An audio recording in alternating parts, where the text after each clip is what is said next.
where lives are made and destroyed, where the house always wins until it can't. A lot of pain out here in Las Vegas, a lot of stress, a lot of fear. Wham! The bottom of the barrel. One gambler preyed on the casinos at their weakest moment and walked away with more than $15 million in a single winning streak. People say you do play perfectly, Don. If you have an edge, if you play long enough over a large enough sample size of hands, you're going to win. Eventually, he swings the math in his favor. Did he cheat? Is it luck? Or simply skill? I'm Trish Regan. Join me for the story of how one blackjack player found a whole new way to beat the odds.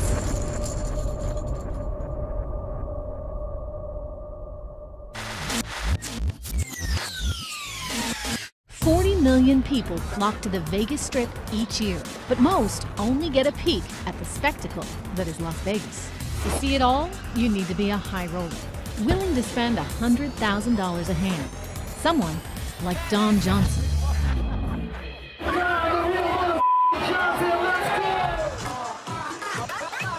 Don is, as they call him in the industry, a whale, meaning he risks millions in the casinos and makes millions too. He's a legendary gambler. He won $15 million in one streak from some of the biggest casino brands in the business. His game is blackjack, and he hits the casinos just when they can least afford it. When Don Johnson walks in a club, dancers show off his initials, and celebrities pay their respects. The scene is all engineered by the casinos because they want to win his money. I want Don to show me how he beats the casinos at their own game. Hi. Hi, Trish. So nice to meet you. My guide to Las Vegas treats the casino like a battlefield. He studies the industry, its strengths, and its shortcomings. To know Las Vegas, he says, you have to start at the beginning. So where we're heading right now? Fremont Street, Old City, where all of Vegas started. Do you come here and gamble? More just to play around and have fun. Come down here because it's nostalgic. Gamblers often learn to play here because the bets are low, and it's relaxed, friendly. The first Vegas casinos opened here back in the 1930s. This is history. This was the beginning of what ultimately became the Vegas Strip. 5 miles south, enormous tourist-filled casinos flash their glittering lights. This is the famous Vegas Strip, and it lives up to its reputation.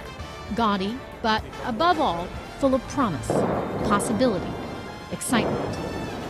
Two giant companies dominate the Strip, MGM and Caesars Entertainment. The last time Don played at a Caesars property, he walked out the door with $4 million in blackjack winnings. Since then, the company is, shall we say, less welcoming. The upper management at Caesars took a position that my type of business isn't something that they want to build a portfolio on. In fact, it's the exact opposite. I wonder why. Maybe long term they just determine they can't make money off of someone like me. I can accept that, that's fine. He says he's been barred from Caesars for life. Is that because he's too good? We can't, nor would we, bar you from coming to the casino. What we won't do is solicit him with expensive inducements to come to the casino. While Gary Loveman, the CEO of Caesars, may not offer Don perks anymore, nearly all the other big companies spend hundreds of thousands of dollars on Don just to get him in the door. So if they want you to spend, and they know that you can spend big, they'll make it really easy for you to be here. The catering to high-end players starts before they even think about coming here. They'll bring a player from the East Coast to Las Vegas. The MGM property has the Mansion, which is 29 villas under a climate-controlled dome. And you get to stay for free? Well, nothing's free. It's all factored into the game. I'll give you a little secret inside baseball on casinos. Jim Murren is the CEO of MGM. He owns 10 Vegas casinos, and Don is getting perks at every one of them. Let's say you're going to spend about $1,000. theoretically, we're going to win $200 from you, about 20% of the money you circulate. So the house engineers a statistical advantage.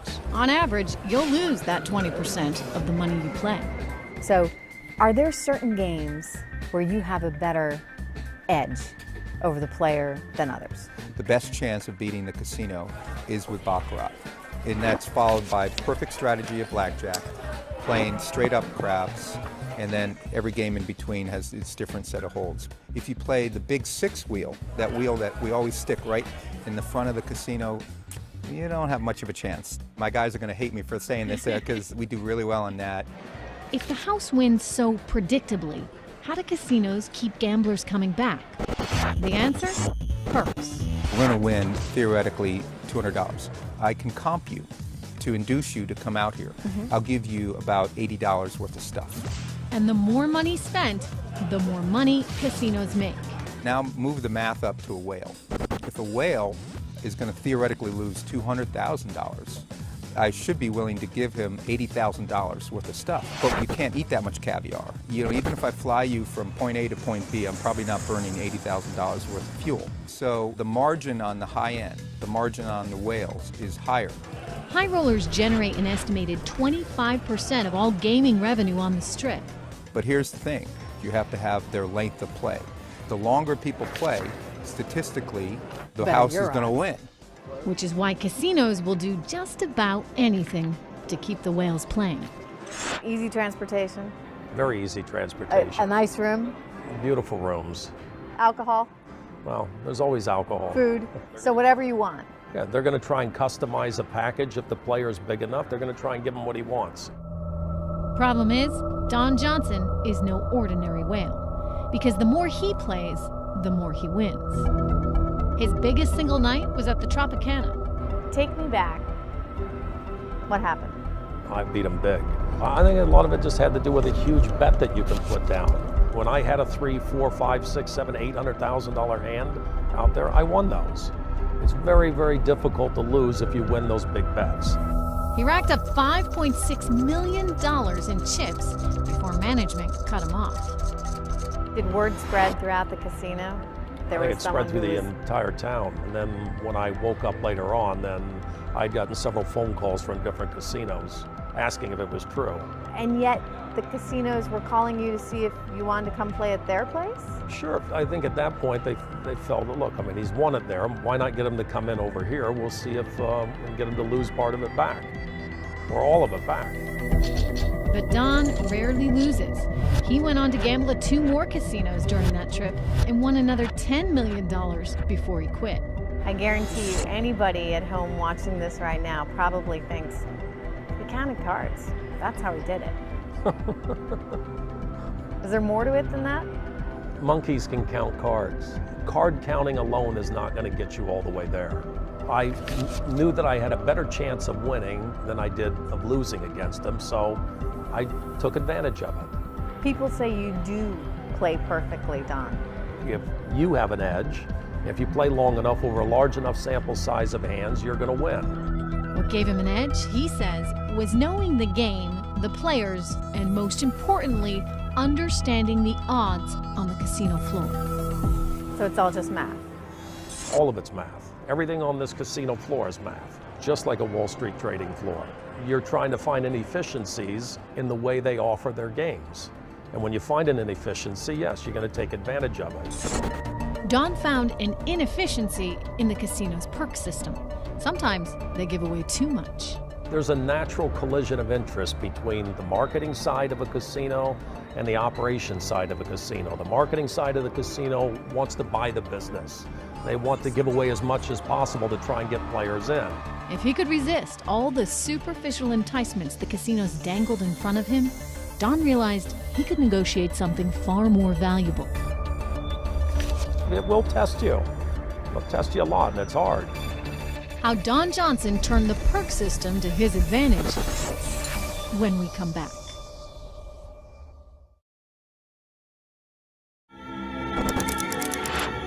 The Bellagio, one of the most dazzling casinos on the Strip.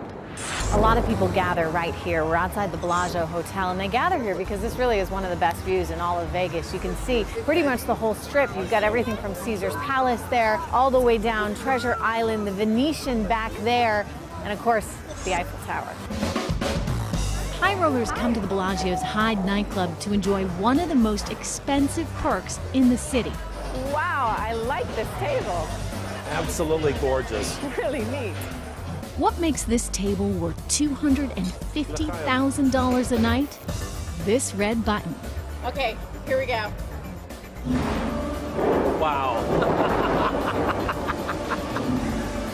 Now I believe it.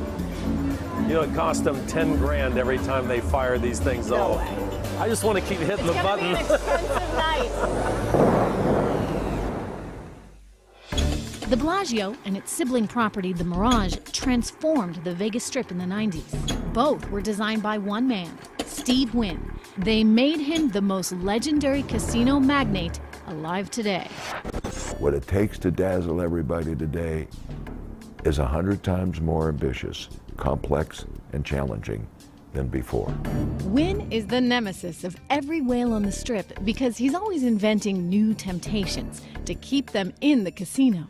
From nightclubs to shows to celebrity chef restaurants. And they're all coming here for the experience. We've trained the public and raised their expectations. A good thing. A good thing for Steve Wynn, because when Don Johnson's on a winning streak, he heads to Wynn's new clubs to celebrate.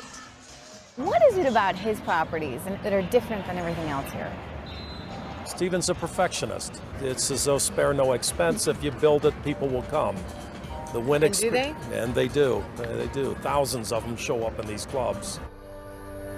Wynn was an unlikely candidate for the most influential casino developer in history.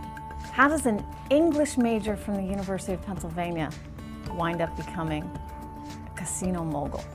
The question, even more appropriately, is how does a boy of opportunity take up a life of crime? He can joke about Vegas's criminal history because he was one of the first casino moguls without ties to the mob. Wynn's casinos are financed by Wall Street and inspired by high-end hotels of the 1950s, especially the Fontainebleau in Miami Beach. I would go on vacation to the Fontainebleau and I would watch the people behave in this place with such joy and happiness. It was utopian. And the guy that built the place, he marched around with his beautiful wife. And the only thing that I could think of is, it's good to be king. That's what it looked like to me. He eventually would become king of Las Vegas, but he started out small, working in his father's bingo halls. In the early 1970s, he took over the Golden Nugget Casino in Old Downtown. But it wasn't until he opened Mirage in 1989 that Wynn got to show off his talent for spectacle. Outside, a volcano explodes every night. I think every developer demonstrates what he thinks of the public by the product he creates. If you believe that people have discretion, that they know the difference and will respond to it, then you'll dish it up to them even if it costs more, with the confidence that it'll pay off. He says that kind of fun is the key to winning in Las Vegas. Keep them entertained, and gamblers will lose, every single one of them. My father was a problem gambler. He knew he wasn't going to win. He just liked the game more than the money. We'll go and grab the biggest players in the building. I'll ask them off the record to tell you why they're risking $50,000 a roll on dice. Why are you doing it? Do you have some purpose in mind? Yes, to amuse myself. I like the game. Have you ever worried that you've had a problem with gambling? You know, you worry at times. Yeah? You know, you want to make sure that is your mind sound, and it will test you. It'll test you a lot, and it's hard. How do you know when to stop? I mean, if you're up $1 million, you're up $2 million, what keeps you going to 5.8 million? They ran out of chips. Don says he wins because as much as he may like the clubs, he doesn't let the Vegas lifestyle distract him. Instead, he stays focused, studying casinos, looking for signs of weakness. A couple of years ago, he noticed something that would give him the ultimate edge. I don't see as many big players as what I saw just 5 years ago. I don't see the big action, not in Vegas. Is that just a result of the economy? I think a lot of it is a result of the economy, and I think a lot of the Asian players are playing overseas now.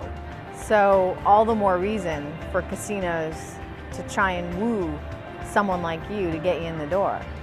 Yeah, man. The recession left casinos vulnerable to an attack by a killer whale like him. Are you exploiting weaknesses where you find them? You're not doing anything different than what a very smart hedge fund operator would do on Wall Street. He sees an inefficiency in a market and he starts buying stock.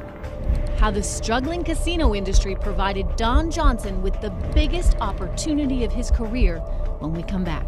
$4.25 million in the span of what, less than 24 hours? Probably around maybe 12 hours.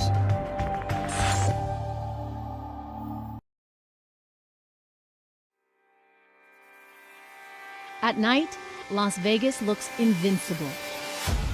But fly over the Strip at dawn, and its secrets are revealed. These steel and concrete skeletons have taunted the city for 5 years. Evidence of the biggest commercial real estate bubble in history and its spectacular implosion. There's an awful lot of pain out here in Las Vegas. A lot of drama, a lot of stress, a lot of fear. MGM CEO Jim Murren is halfway through building a casino complex the size of a small city when Wall Street crashes.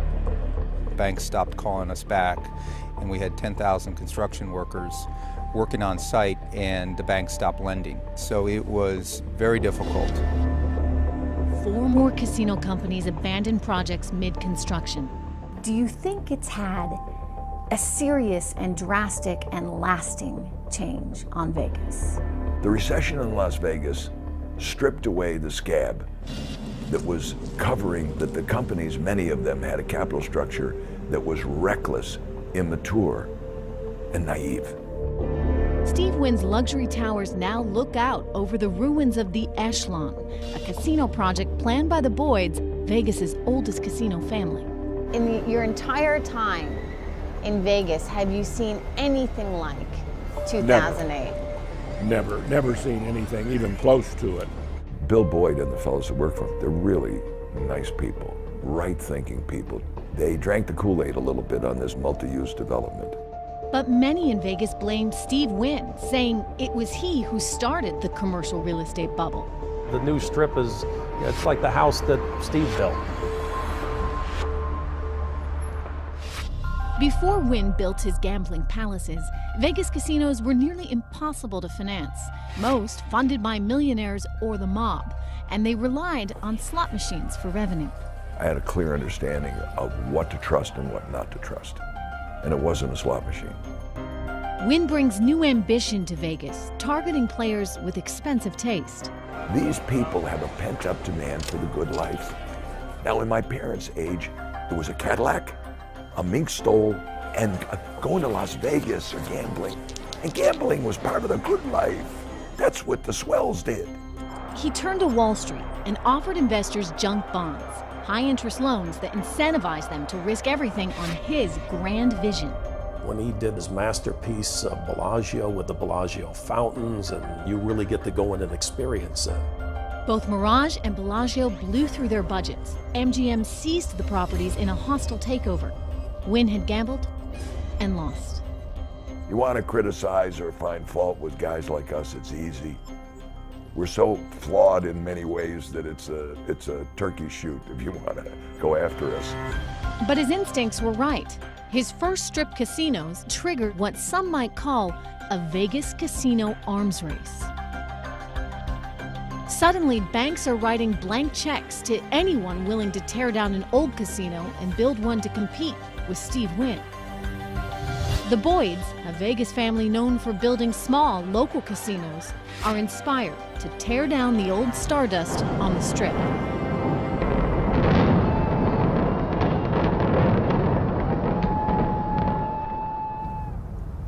So this was all blown up in 2008 to make way for one of the biggest casinos the Strip had ever seen. The Echelon would cover 88 acres, and cost a staggering $4.8 billion, 4 times the cost of Mirage, 3 times Bellagio, and almost twice what Wynn paid for Encore and Wynn. I don't know that Echelon was the right idea for them. What would have been wrong with a brand new Stardust? It was a great name. Something simple like that. How about a 2,500 room Stardust? Would have knocked everybody out. No, they had to build 5 hotels. Do you think in your heart of hearts there's an element of being a gambler yourself in business? I think definitely there is. When we imploded the Stardust and started building Echelon, we couldn't foresee the recession coming. And when we shut it down in August of 2008, we thought, well, we'll be down for 6 months to a year at the most, and then we'll restart. Nobody predicted what came next, including Steve Wynn. I had just opened $2.25 billion Encore. I mean, if I had benefited from timing at moments in my life, this was payback time. Wham! Hello, December 22nd, 2008. I mean, the bottom of the barrel. Wynn struggled, but MGM was on life support. The company had gambled $9 billion on CityCenter, more than any private commercial real estate project in history. So you rolled the dice. We rolled the dice. We were all in. We were all in. Our stock went from 100 to 2. The banks said, you know, we're done. My financial team, $2 a share? $2 a share. We went down to $1.81 actually. $1.81 a share, my God. Because people felt that if CityCenter went bankrupt, that MGM couldn't be far behind. MGM owned a third of all casinos on the Strip. If it went bankrupt, struggling Las Vegas was doomed. But CityCenter opened defiantly in 2009. We restructured, we raised $23 billion of capital. Where'd you get the money? Mr. Krikourian, several other equity investors that believed in us, believed in the team, banks that did know us. They get a lot of debt. A lot of these companies have a lot of debt. Yeah, at some point, how do you grow your way out of that? I don't know the answer to that. The crash in Las Vegas sends shockwaves through the entire casino industry. By 2009, the fallout is being felt across the country. In Atlantic City, casinos are desperate for quick profits and willing to offer whales major incentives. Don sees this as his opportunity. But right now, he's no whale. He's just an average blackjack player who needs to improve his game. I don't look at myself as a professional blackjack player. I only became a short-term professional blackjack player because they presented a deal that was so good that it was worth playing. How Don Johnson transformed himself from casual gambler into a killer whale. Next.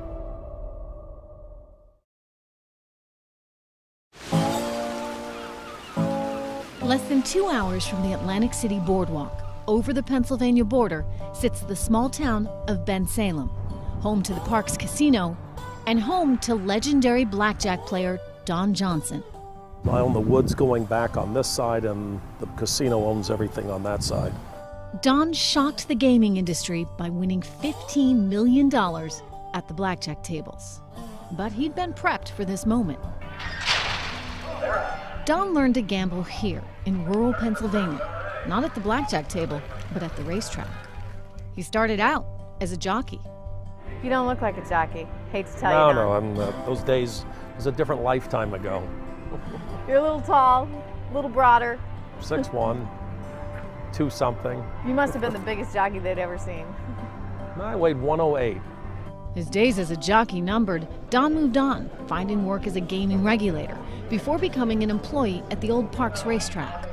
You work your way up and you're managing and then you're operating. You become a CEO of a track and you're running things for a corporation. And what's the next natural transition for me is I'd never really crossed over to the player side that much. But he wanted to gamble like the pros. I've watched them as a regulator, observed them. I observed them as an operator of a racetrack, but never actually participated with them. In 2003, he quit to become a professional horse bettor. He'd run sophisticated mathematical equations in an attempt to predict race outcomes. It made blackjack look easy, and he started playing cards in Atlantic City to relax. Used to playing casinos before, but more just recreationally, not really for big money. $25 bets would be a $100 bet would be a huge bet. But over time, he became a regular player. Those bets grew. Soon, he was wagering $15,000 a game. Let's talk a little bit about Atlantic City. How do you walk into some casinos in Atlantic City in the span of 4 months' time and collect $15 million? There was a time when Atlantic City was, I think they were desperate for business and they were overpitching some of the games. Atlantic City casinos, owned by MGM, the Boyds, and Caesars, began calling Don, offering $50,000 in free bets just to get him in the door. The deals were so good, Don suspected Atlantic City was in worse shape than any other gambling city in the country. Vegas has enough critical mass and they have a huge convention business. Some fairly major properties that can do a lot of cross-marketing with different properties they own around the country now. But the cross-marketing strategy that keeps Las Vegas strong also steals business from Atlantic City. Vegas casinos, anxious to grow profits outside the Strip, are pitching small, regional casinos throughout the country.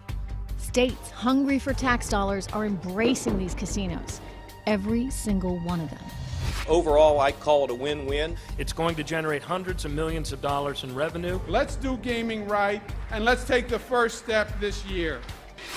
For Atlantic City, new competition means big losses. Since 2006, 16 local casinos have sprung up around Atlantic City, and they're all siphoning players and profits from the boardwalk. I think Atlantic City, they're losing too much of their business now.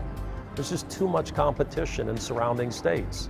Started with Delaware, Pennsylvania's put a lot of pressure on them. New York has gaming now. They're soon to be expanding in New York. It's just a matter of time before it's going to go back to being a beach town. Atlantic City is a very challenged place. Yes. What's your take on AC right now? I am concerned. Jim Murren is the CEO of MGM, which co-owns Atlantic City's high-end Borgata. We want to make La City come back. Do you worry at all that there's a lot of saturation in that market? I do. We have to be very targeted. We have to remember the lessons learned in the recession and not repeat them, not grab every market just because it happens to be there, not be a glutton for development. MGM's rival, Caesars, has an insatiable appetite for building. CEO Gary Loveman has built casinos in Pennsylvania and Maryland that will compete with the company's own flagship in Atlantic City. Atlantic City, that's the poster child for why it's been tough, because there's been so much regional expansion. You're part of that. You've got casinos everywhere. Well, we do, but it's a complicated problem. In every instance where an adjoining state legalizes and puts pressure on an incumbent state, of course that's a business problem we have to solve. Loveman, a former Harvard marketing professor, argues regional casinos are necessary because they drive business back to his Vegas properties. And a lot of locals are hopefully loyal to the brand. So you're a Cleveland guest, you've been treated very well at our place there. Now you want to go to Las Vegas. Now you have two options. You could just be a traditional purchaser online of my competitor's offering, or you could call your Cleveland host who would engage with his or her colleague here and arrange exactly what you want, the right check-in experience, the right room type, the right event access, and that's the proposition that we want to deliver. It's a proposition that does deliver for Vegas, and it's part of the reason profits there only declined slightly in the past few years, while Atlantic City lost 40% of its revenue. And it's why Atlantic City's casinos were desperate enough to offer high-stake gamblers like Don Johnson whatever advantages they wanted. What happened to the old expression, the house always wins? The house can't always win. You're going to see big swings when you let people bet $50,000 to $100,000 a hand. Once you're ahead of the house a couple $1 million, why not just keep playing? Find out exactly how Don Johnson did it, coming up.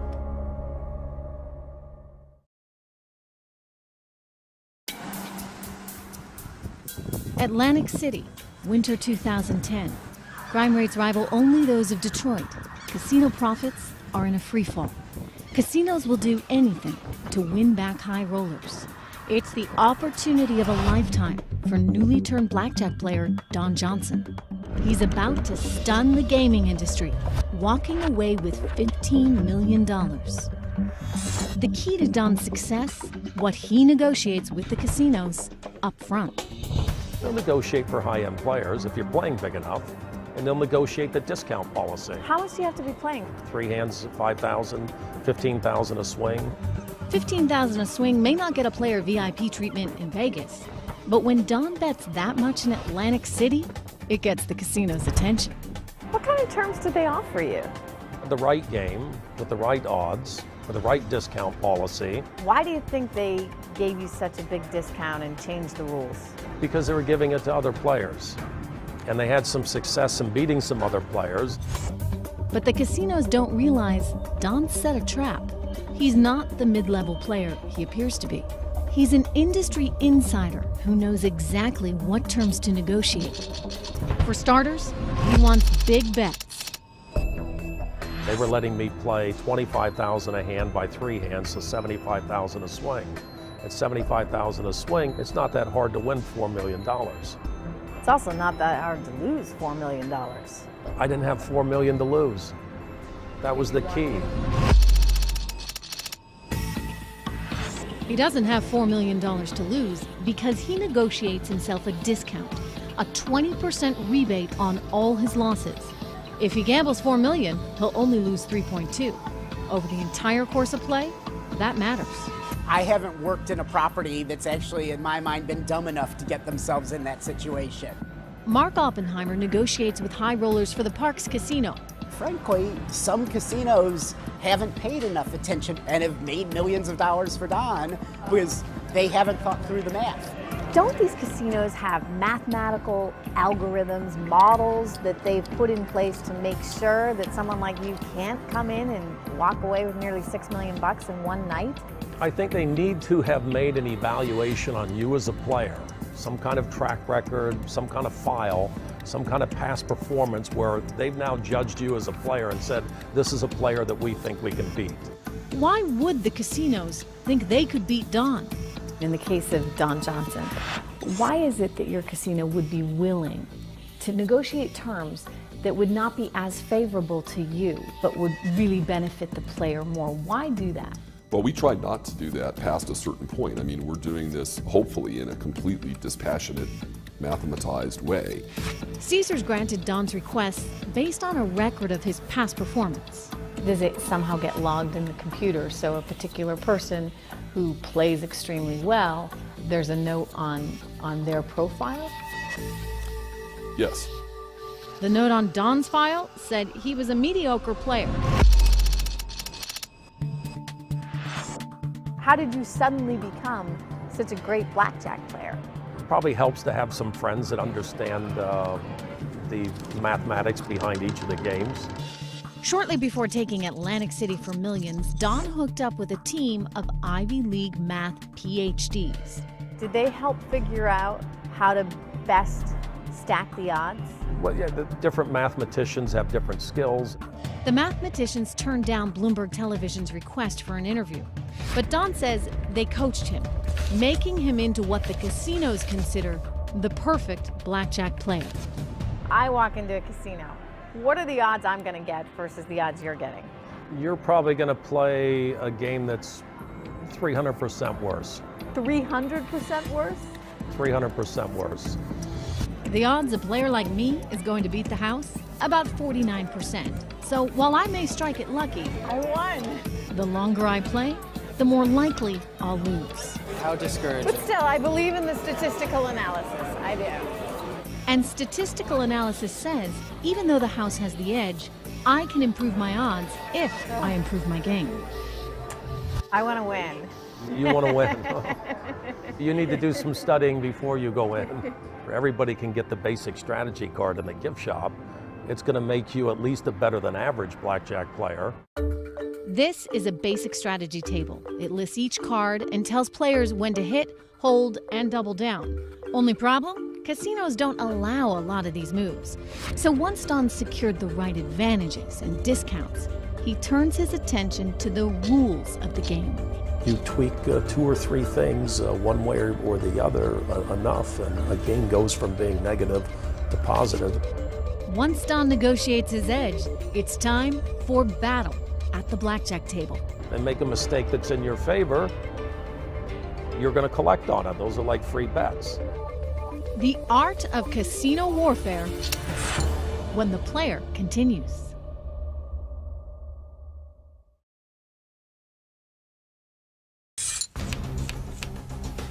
Every casino gambler in Atlantic City knows when you play at the blackjack table, the odds aren't in your favor.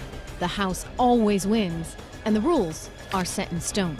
But what if you could change the rules and twist the odds? If you change one of the rules, one way or another, in favor of the house or in favor of the player, it's going to change the odds of the game. Don Johnson did what gamblers dream about. He turned the table on the dealers, stole the house edge, and the casinos never saw it coming. Some players have specific, desires or wants. Keith Smith is CEO of Boyd Gaming, which co-owns the Borgata. His marketers were so anxious for Don's business, they allowed him to tweak the rules of play. Whether they want to touch the cards or don't touch the cards, or whether they're dealt a certain way. And in large part, if it doesn't affect the odds of the game and is not in violation of regulations that are in place, then the customer can be accommodated. But when Don played at the Borgata, the rules he negotiated helped him line his pockets with $5 million. So walk me through the rules that they gave you that were so advantageous to you. Like standing on soft 17. If the dealer gets an ace-6, the dealer has to stand on that hand instead of taking another card. So if you're sitting with an 18, 19, 20, or even a 21, you're going to win. Doubling on any two cards. Doubling your bet. Yes, some places have rules that won't allow you to do that. They will only let you double if you have a 9, 10, or an 11. Splitting hands up to 4 hands. You're going to split the hand because you have 2 twos. This is where the doubles with splits. You can split this against the dealers too. You can split up to 4 times. And I've done it. It happened that night at the Trop. I'd split up the 4 hands with doubles. I had an $800,000 hand. And it hit. Even with his rules, the 20% discount, and the big bets Don negotiated, the house still had a tiny advantage. There is a house edge built into it of about 0.253%. Not satisfied with those odds, Don figured out how to tip the game in his favor. You need to be better than the dealer. Because if you can beat the dealer, you can beat the house. There aren't enough players that come in that they're going to deal $100,000 a hand to. They're nervous. And Don keeps them nervous by insisting on complicated side bets and hand signals, like surrender. If Don gestures like this and the dealer doesn't notice, it's a free bet for Don. So you had to establish up front all these rules before you even walked in to play the game? Yes. So a lot of the dealers aren't used to dealing these rules. They often make mistakes. They make a mistake that's in your favor, you're going to collect on it. Those are like free bets. I like the pressure. David Darby has been a dealer at Caesars Palace in Las Vegas for 8 years. He sees a lot of high rollers like Don. What's the biggest winnings that you've ever seen? Millions. Millions. But how does a dealer know if a player is trying to trip him up? You know right away, if it's a brand new customer you've never met, you feel them out. So when the odds at the table are nearly 50-50, it comes down to this: psychological warfare between the gambler and the dealer. So how does that unfold if you're the dealer and you start noticing that those bets are getting sizably larger? Do you call your floor manager? The dealer is empowered to do many things: slow down the game, call in a supervisor, they could take a break, they could change dealers. Did they change the dealer? Did they try and change the circumstances of the game when you're winning that much? Of course they do. Does it get emotional? It's not an easy thing to do, to sit there and play for hours and hours and hours and maintain the type of focus that you need not to make mistakes. But you start making mistakes, you're not going to get free play. They're just mistakes. So it requires a lot of discipline. A lot of discipline. Can you encourage them to make mistakes? Is there something that you do when you sit down that effectively helps to intimidate them or distract them? I've had all kinds of distractions for dealers. I've had porn stars play with me. During the AVN Awards in Las Vegas, I've had 5, 6, 7, 8 different girls that would pose as a girlfriend. So just to distract the dealer? Of course. Does it work? Yeah, there's always a circus going on. To them, the more it looks like one giant party, the better it is for my side of the table. If there's a distraction, they make a mistake, what's the worst that can happen? I get a free bet. It's a great game, but bring it on, There's a reason a dealer doesn't want to say no to a gambler, no matter how outrageous his behavior. The reason that why we work in this business is because all of our income is based upon tips. What we make hourly is minimum. So even if the dealer talks a big game, Don says the player is in control. They don't deal this type of game often enough for them to protect themselves from making mistakes. They make 2 mistakes in a night, 3 mistakes in a night. I got $200,000-$300,000 in free bets. You make too many of those mistakes in a night, you can't beat me. Especially if you're giving me a 20% discount, especially if you're giving me $50,000 walking in free bets to start off with. And you know immediately when they've made a mistake. I think I've caught every mistake that they've made that was not in my favor and made them give me the free bet because those are the rules of the game. Don has won hundreds of thousands of dollars in free bets by outwitting the dealers. It's allowed him to finally erase the house advantage. Add in the special rules and discounts he negotiates before the game, and Don now has an edge over the house. So the more he plays, the more he wins. It's how Don Johnson took $4 million from Caesars in a year when the casino giant posted some of its worst losses ever. It's how he beat the Borgata for $5 million, more than its owner's total profits the previous year. The CEO who authorized his spending limit at the Tropicana? Fired. It's how ultimately Don Johnson took on the casino industry in Atlantic City, won $15 million, and became the legendary gambler who beat the house. Can Don's success be replicated? Might he strike again? Coming up, find out how Don Johnson believes he'll gain his next edge over the casinos.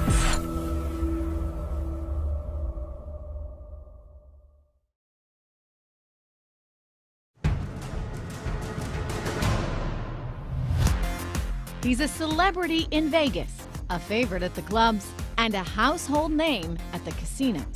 But Don Johnson is now banned at nearly every table on the Strip. His $15 million win in Atlantic City may have catapulted him to superstar status in Vegas. But now the casinos want his advice more than his business. So he's hit the speaking circuit. You need to know your player. You need to determine whether or not his skill level has changed. You need to know the people that are at the table with the player. Despite all the advice he offers up, Don says many casinos are still vulnerable. I heard you actually won another $2 million at the Tropicana. Yeah, I went. Did the Trop just not learn their lesson? Well, it isn't that they were still letting people bet big. If some casinos are still allowing big bets, it's because gaming profits haven't rebounded since the recession. What do you think some of the biggest lessons for you were in 2008? This used to be a place where gamblers would go on vacation. Now it's a place where vacationers may or may not gamble. While the casino companies turned Vegas into a playground of excess to lure in whales like Don, today it's this non-stop party that's bringing back profits lost on the casino floor. Last year, these clubs did $160 million. During 8 and 9, it was the only part of my business in Las Vegas that was growing. But casinos can't survive on bottle service alone. To boost gambling revenue, Wynn and his rivals, MGM and Las Vegas Sands, tapped into the lucrative Chinese market, where gambling is part of the culture. 70% of your revenue comes from Macau right now. The only thing I could say, it's good to be in the right place at the right time.